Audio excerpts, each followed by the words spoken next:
나는 열심히 살았는데 왜 나이 들수록 더 팍팍해질까? 저 사람은 나보다 덜 벌었던 것 같은데 왜 저렇게 여유로울까? 내 말년은 과연 괜찮을까? 살면서 한 번쯤, 아니 요즘 들어 부쩍 자주 이런 불안이 찾아오시지는 않나요? 오늘 부처님께서는 이런 말씀을 남기셨습니다. 씨앗을 뿌리지 않은 밭에서 가을은 오지 않느니라. 돈이 없어서 가난해지는 것이 아닙니다.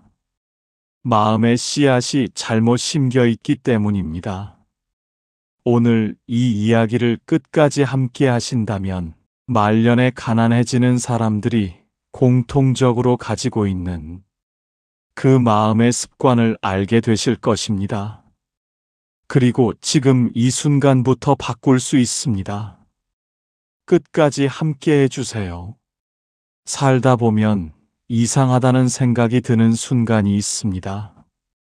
분명히 나보다 수입이 적었던 이웃집 어른은 환갑이 넘어서도 텃밭을 가꾸며 넉넉하게 사시는데 나는 왜 통장 잔고를 볼 때마다 한숨이 나올까요?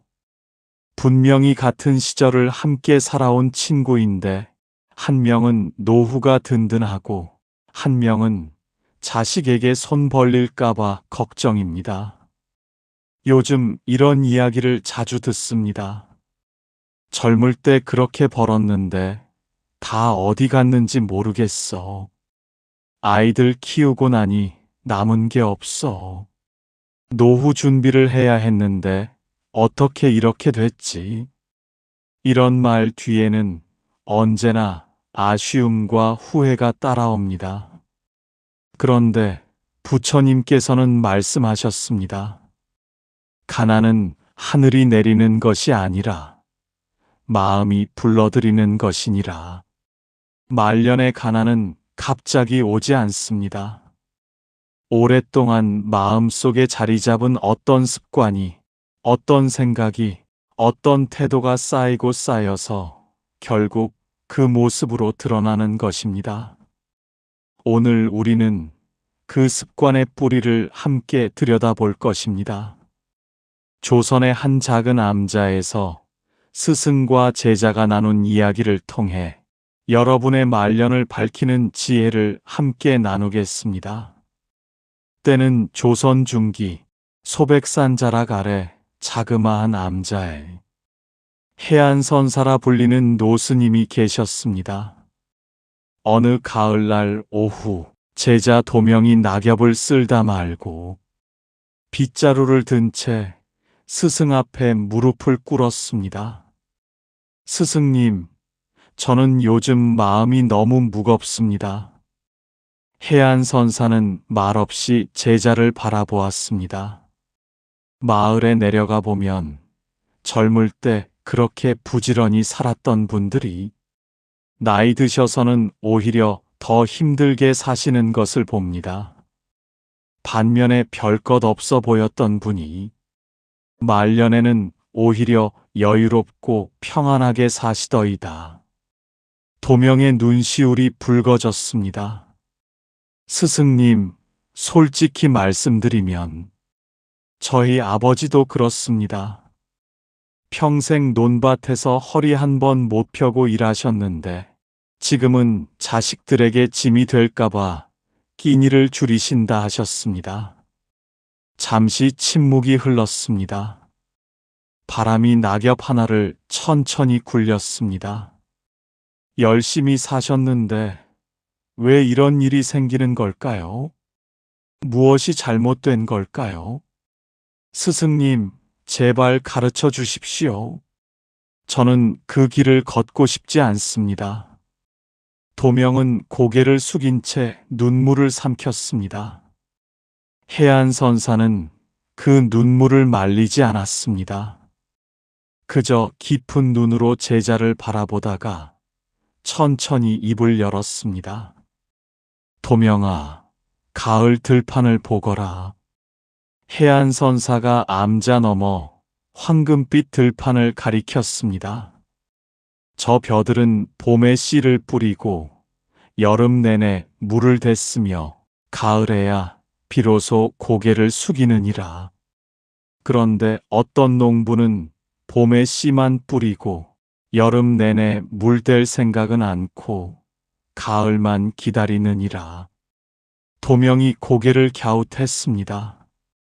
그건 어리석은 농부가 아닙니까, 스승님? 그러하다.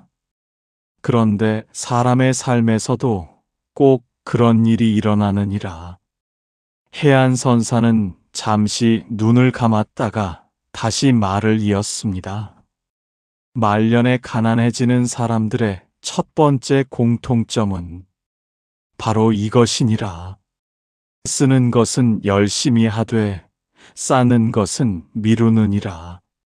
쌓는 것을 미룬다는 것이 무슨 뜻입니까?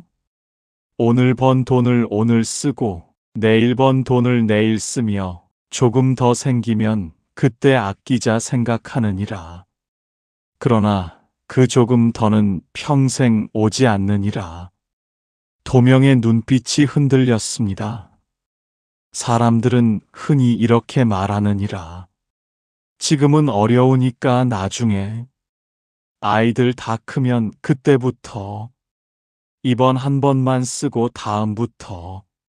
그러나 도명아, 미래는 오늘의 습관으로 만들어지는 것이니 오늘 미루는 자는 내일도 미루느니라. 산 너머로 구름 한 조각이 천천히 흘러갔습니다. 도명은 뭔가 가슴을 콕 찌르는 것을 느꼈습니다. 그렇다면 스승님, 수입이 적어도 쌓을 수 있다는 말씀이신가요? 적은 물도 모이면 강이 되느니라.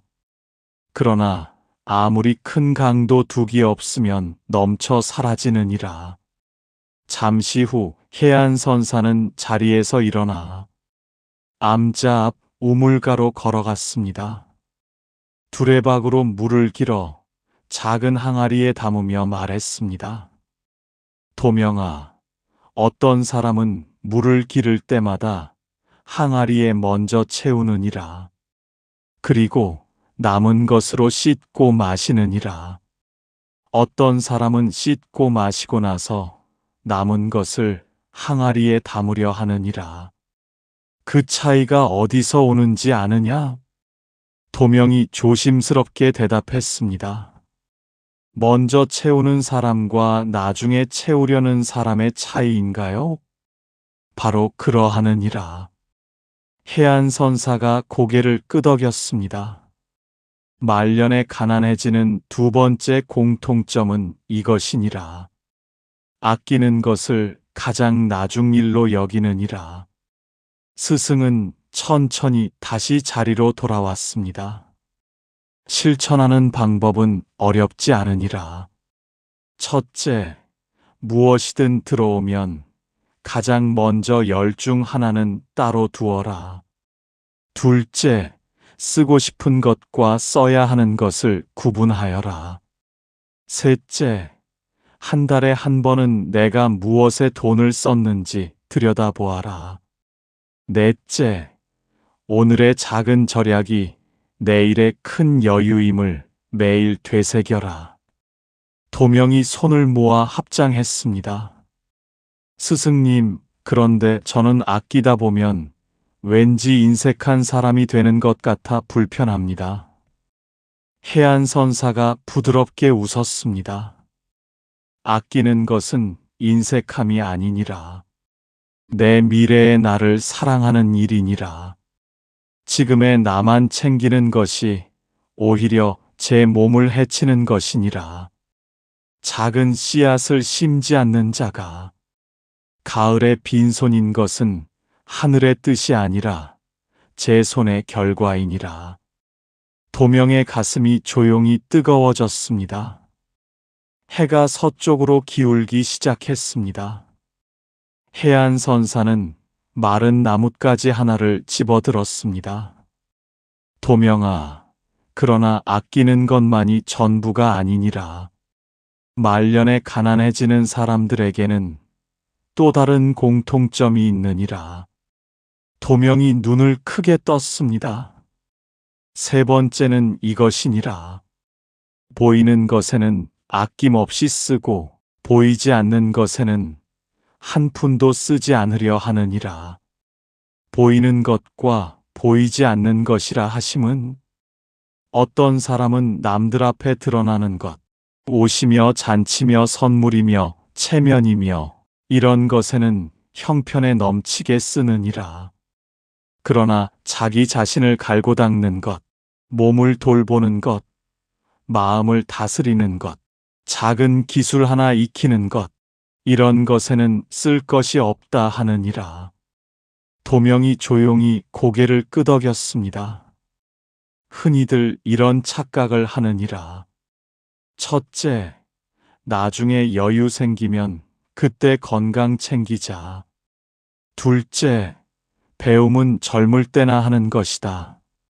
셋째, 남들 눈에 잘 보여야 기회가 온다. 넷째, 씀씀이가 커 보여야 사람들이 따른다. 그러나 도명아, 이 모두 겉을 키우고 속을 비우는 일이니라. 스승은 손에 든 나뭇가지로 땅에 원을 하나 그렸습니다. 진짜 부는 안에서 자라는 것이니라. 건강한 몸, 맑은 정신, 익힌 기술, 고요한 마음, 이것들이 진짜 노후의 자산이니라. 이것 없이 통장에 숫자만 쌓은 자도 결국은 쓸 수 없는 날이 오느니라. 도명의 눈에서 눈물 한 줄기가 흘렀습니다. 그는 조용히 그 눈물을 닦지 않았습니다. 새들이 둥지로 돌아가기 시작했습니다. 해안선사는 따뜻한 차 한 잔을 도명에게 건넸습니다. 도명아, 이제 일상에서 어떻게 해야 하는지 이야기해 주마. 도명이 두 손으로 찻잔을 감싸며 귀를 기울였습니다. 이런 사람을 만나면 조심하여라.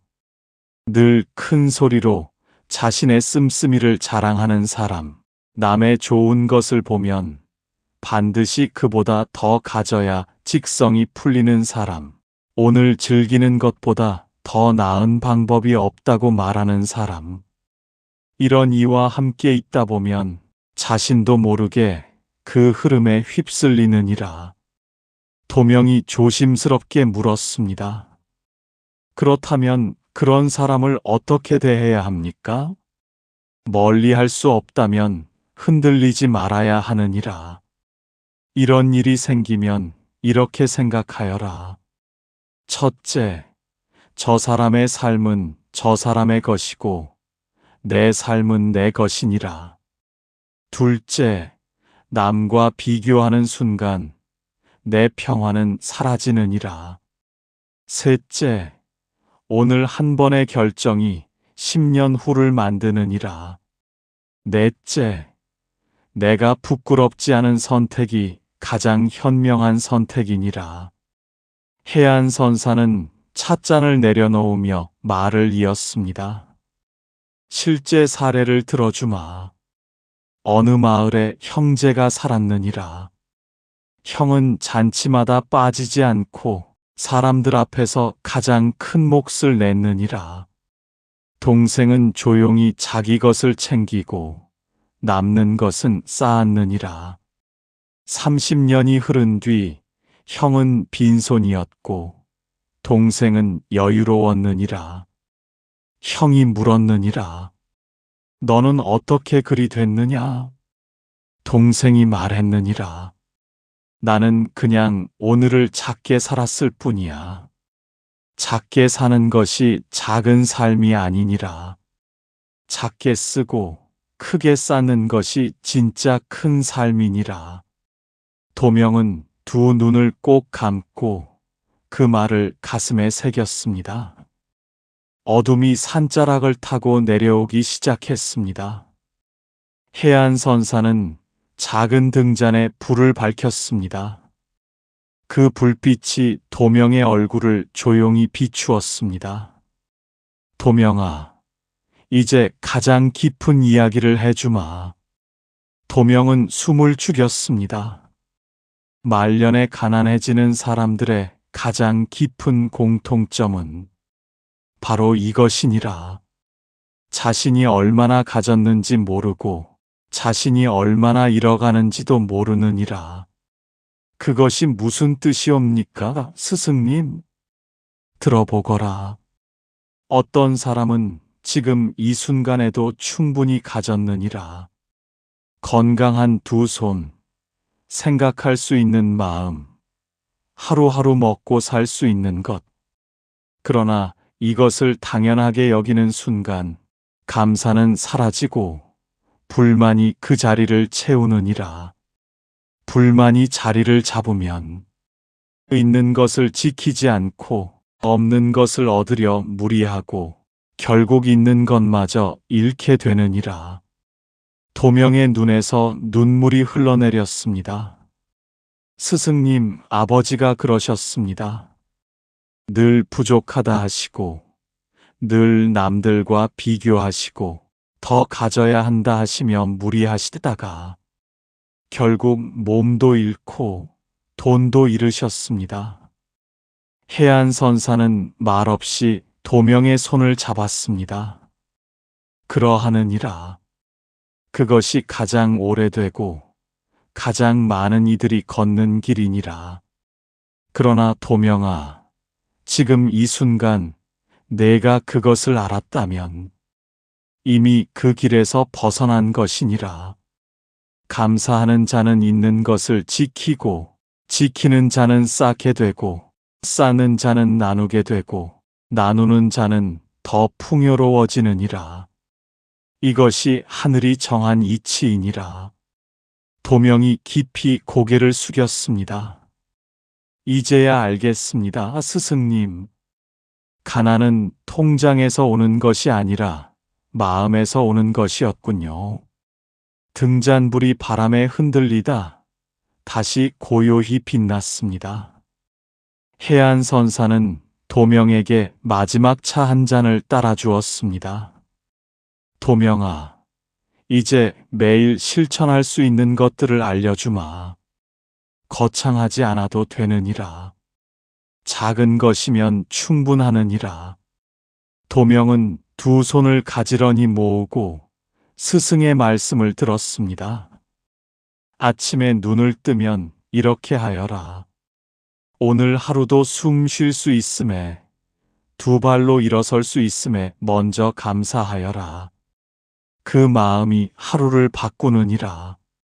낮에 무언가 사고 싶은 마음이 생기면 이렇게 하여라. 하루만 기다려라. 하루 뒤에도 그것이 필요하다면 그때 사고, 잊혔다면 그것은 욕심이었느니라. 저녁에 잠자리에 들기 전 이렇게 하여라. 오늘 내가 쓴 것을 한 가지만 떠올려라. 그것이 내 삶을 위한 것이었는지, 남의 눈을 위한 것이었는지, 그 물음 하나가 내일을 조금씩 바꾸느니라. 그리고 한 달에 한 번, 하루 5분만 내 삶의 방향을 들여다보아라. 나는 지금 어디로 가고 있는가? 이 길이 내가 원하는 말년으로 가는 길인가? 도명이 조용히 다짐했습니다. 스승님, 저는 오늘부터 그리하겠습니다. 해안선사가 따뜻하게 웃었습니다. 꾸준함이 재능보다 크니라. 매일 한 걸음이면 10년 후에는 산을 넘느니라. 밤이 깊어지자 별이 하나둘 떠올랐습니다. 해안선사와 도명은 나란히 하늘을 바라보았습니다. 스승이 천천히 오늘의 가르침을 정리했습니다. 도명아, 오늘 우리가 나눈 이야기를 기억하여라. 첫 번째, 쌓는 것을 미루는 자는 말년이 비느니라. 오늘 한 줌이 내일의 광주리가 되느니라. 두 번째, 아끼는 것을 가장 나중으로 미루는 자는 언제나 아낄 기회를 잃느니라. 먼저 채우고 나서 쓰는 자가 결국 여유롭느니라. 세 번째, 보이는 것에만 쓰고 보이지 않는 것을 무시하는 자는 겉은 화려하나 속이 비느니라. 진짜 노후의 자산은 몸과 마음과 기술이니라. 네 번째, 남과 비교하는 자는 평생 부족하느니라. 내 삶의 기준을 내 안에 두는 자만이 진정 넉넉하느니라. 다섯 번째, 감사를 잃은 자는 있는 것도 잃느니라. 지금 이 순간 충분함을 아는 자가 더 큰 풍요를 받느니라. 여섯 번째, 작은 실천을 꾸준히 하는 자가 이기느니라. 거창한 계획보다 오늘의 한 걸음이 말년을 바꾸느니라. 도명은 두 눈에 눈물이 고인 채 깊이 절을 올렸습니다. 스승님, 오늘 이 가르침을 평생 가슴에 품고 살겠습니다. 아버지께도 이 이야기를 전해드리겠습니다. 해안선사는 제자의 어깨에 손을 얹으며 말했습니다. 가거라, 도명아. 내가 오늘 들은 것들은 어렵지 않으니라. 다만 잊지 않는 것이 전부이니라. 매일 한 번씩 이 마음을 되새기면 그것으로 충분하느니라. 이 이야기를 끝까지 함께 해주신 여러분, 진심으로 감사드립니다. 오늘 도명이 깨달은 것처럼 말년의 가난은 하늘이 주는 것이 아닙니다.